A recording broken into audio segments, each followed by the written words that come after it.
In a remote eastern corner of Botswana, the Mashatu Game Reserve. Small, isn't he? 30,000 hectares of pristine wilderness and home to some of Africa's most iconic giants. It's one of the president's favorite places, even down to the bumpy tracks.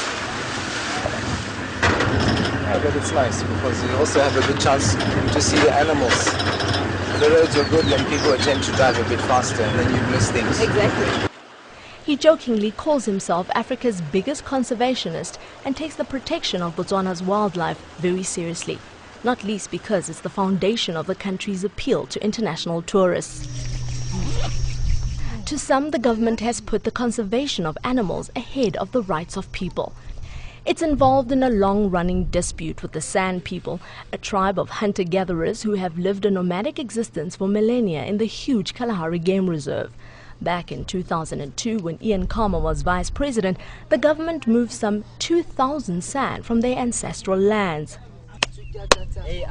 In 2006, backed by international activists, they won a court battle, allowing them to return to the existence they have led for centuries. Khama denies the San were moved by force. They were never kicked off. There was no forcible removals.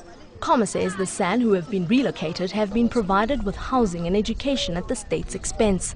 Khama makes no apologies for putting progress ahead of tradition, nor for forceful state intervention on social issues.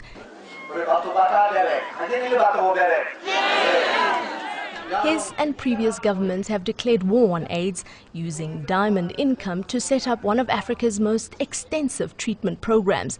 International agencies estimate nearly 90% of adults infected with HIV have access to antiretroviral drugs, and thanks to education programs, the rate of HIV infection is declining.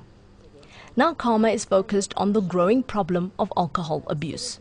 In going around and consulting people in public meetings, the overwhelming majority were in favor of government doing something to crack down on alcohol abuse and the problems associated with it.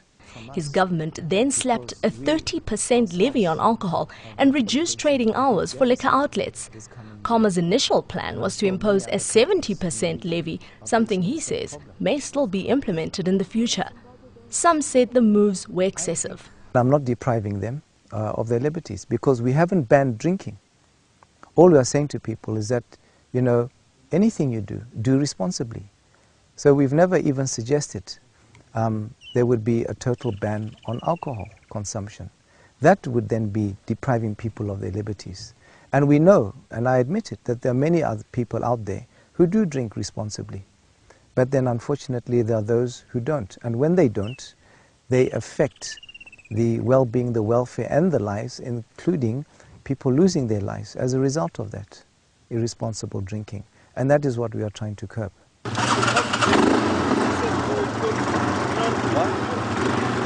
The president puts in long hours and has a rigorous lifestyle. He doesn't drink or smoke, and he's never married.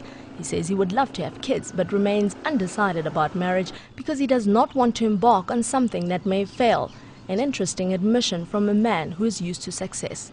That doesn't mean he has no diversions from the task of running a country. The big attraction is just the fact that I enjoy flying.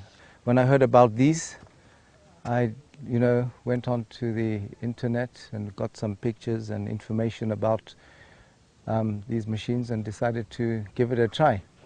So it's given me a lot of enjoyment and also a lot of frights. It's called a power shoot. Well, there's some in the government, the security detail are not happy about me doing this. But at the end of the day, anything you do in life, even if you're flying a conventional aircraft, there are always risks when you walk across the road, when you drive a vehicle, or whatever. There are always risks involved. You can't live in a cocoon trying to shelter yourself. And this is something I enjoy. And whether it's quad biking or going on game drives and what have you, it doesn't matter. As long as I'm not breaking the law, I'll do it. And these kind of activities are what I like doing. And also what helps to keep me sane in the job I'm doing as well. Something totally different from my official work.